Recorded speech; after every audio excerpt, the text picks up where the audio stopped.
Why do pearls form inside oysters and clams? Have you ever wondered, why do some oysters or clams have shiny, beautiful pearls inside them? Today, let's explore this fascinating mystery together. A grain of sand. How does it all begin? It all starts with an unexpected guest. This could be a tiny grain of sand or a small fragment of shell that accidentally sneaks inside the oyster or clam's shell. Since the inner lining of the shell is very soft and sensitive, this little grain causes the oyster some irritation and discomfort. The secret of the magical armor. To protect itself, the oyster has a special trick. It begins to release a substance called nacre, kind of like a super special glue. Layer by layer, the nacre wraps around the grain of sand.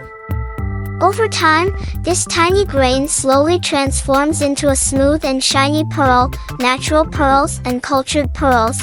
Did you know that naturally formed pearls are very rare? That's why people have learned how to grow pearls by farming oysters. They carefully place a small bead inside the oyster and wait for it to do the hard work of creating a dazzling pearl. Why are pearls so precious?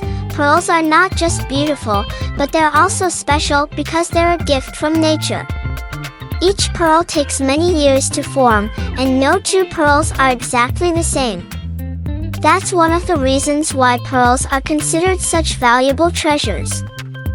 Other fun facts about oysters and clams. Besides making pearls, oysters and clams are also ocean cleaners.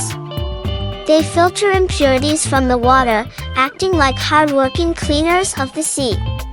So, they're not just beautiful, they're also super helpful, aren't they? Now we know why pearls form inside oysters and clams.